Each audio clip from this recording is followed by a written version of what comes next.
જય શ્રી કૃષ્ણ મિત્રો, હું તમારા માટે કાંદા બટેટા પૌવાની રેસીપી લઈને આવી છું. તો આ રેસીપી શરૂ કરીએ. હવે આપણે પૌવાને ધોઈ લઈએ. જો તમે આવી રીતના પૌવાને ધોશો તો તમારે પૌવા એકદમ છૂટા છૂટા થશે. તો સારી રીતે આપણે એને ધોઈ લેવાના. મેં અહીંયા પહેલેથી તેલ ગરમ કરવા રાખી દીધું છે. તો હવે આપણે એમાં સિંગદાણા તળી લઈશું.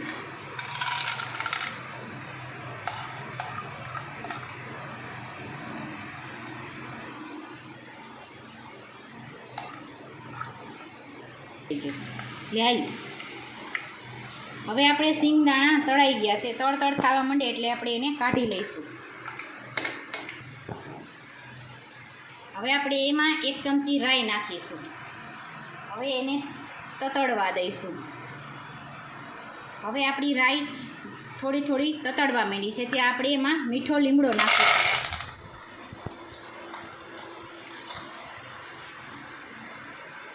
અડધી ચમચી હિંગ નાખીશું.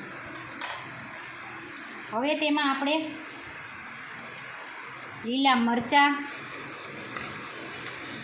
ડુંગળી અને બટેટા. મેં અહીંયા કાચા બટેટા લીધા છે. તમે જો બાફેલા બટેટા યુઝ કરવા માંગતા હોય તો પણ ચાલે, પણ કાચા બટેટા એટલા માટે લીધા છે કે એકદમ છૂટા છૂટા બટેટા પૌવા બને. તો કાચા બટેટાને આપણે શેકીએ તો સ્વાદ સરસ આવે.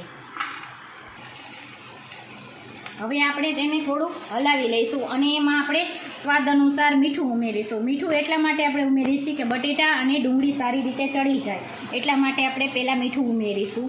હવે તેને આપણે સારી રીતે હલાવી લઈશું.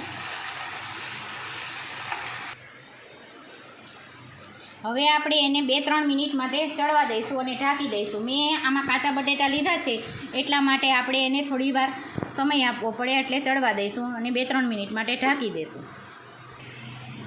હવે આપણે ચેક કરી લઈશું.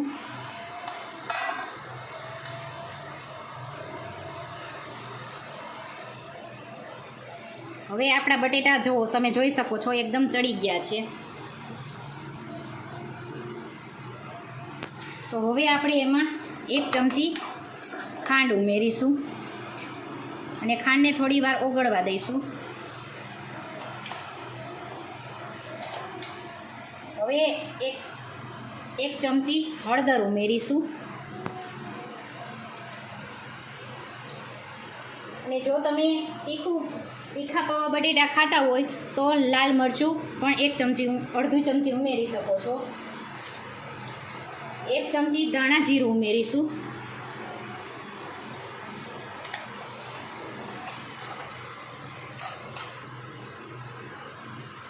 હવે એને આપણે સારી રીતે હલાવી લઈશું. હવે એમાં આપણે ટમેટાં જે આપણે સુધારેલા છે, 2 ટમેટાં મેં અહીંયા લીધા છે, તો ટમેટાં ઉમેરીશું અને એને સારી રીતે હલાવી લઈશું. જો તમે આ રીતના પૌવા બટેકા બનાવશો તો ખૂબ જ સ્વાદિષ્ટ બનશે. અને તમે એને સવારે નાસ્તામાં ખાશો તો એ પૌષ્ટિક પણ હોય છે. તો તમે એને સવારે નાસ્તામાં પણ બનાવી શકો છો. તમારા બાળકને પણ લંચમાં પણ ખવડાવી શકો છો. સ્કૂલે જતા હોય તો લંચ બોક્સમાં પણ લઈ જતા હોય તો લંચ બોક્સમાં પણ તમે દઈ શકો છો. આ બહુ સરસ હેલ્ધી હોય છે, જે કાંઈ નુકસાન પણ નથી કરતા. તો તમે આ રેસીપી ઘરે જરૂરથી ટ્રાય કરજો અને અમારી ચેનલને લાઈક કરજો, શેર કરજો અને સબસ્ક્રાઈબ કરજો. અને કમેન્ટમાં તમે જણાવજો તમને આ રેસીપી કેવી લાગી છે. હવે તમે જોઈ શકો છો આપણા પૌવા કેટલા છૂટા છૂટા થયા છે. હવે આપણે એમાં પૌવા ઉમેરીશું અને ધીમે ધીમે આપણે મિક્સ કરી લઈશું. તો આપણા પૌવા બટેકા બિલકુલ ખાવા માટે તૈયાર છે. તમે એને ગરમા ગરમ સર્વ કરી શકો છો અને એન્જોય કરી શકો છો.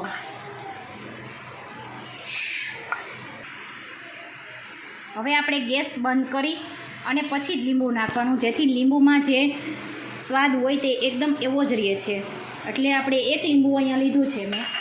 તમને જરૂર જો બહુ ખાટું ભાવતું હોય તો તમે અહીંયા 2 લીંબુ પણ યુઝ કરી શકો છો. તો હવે આપણે એને સારી રીતે મિક્સ કરી લઈશું અને આપણા પૌવા બટેકા તૈયાર થઈ ગયા છે. તો હવે આપણે એને એક પ્લેટમાં કાઢી લઈશું.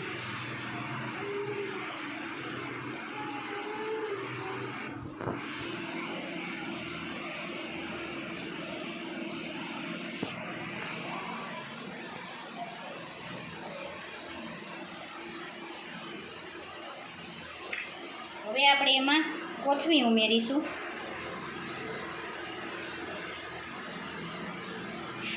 અને આપણે માંડવીના દાણા જે તળી લીધા હતા એ ઉમેરીશું.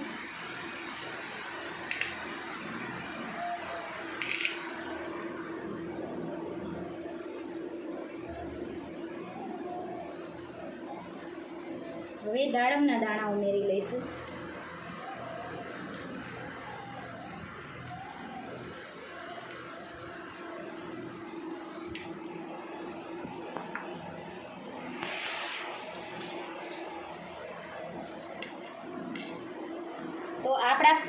તો આપણા પૌવા બટેટા બિલકુલ તૈયાર છે.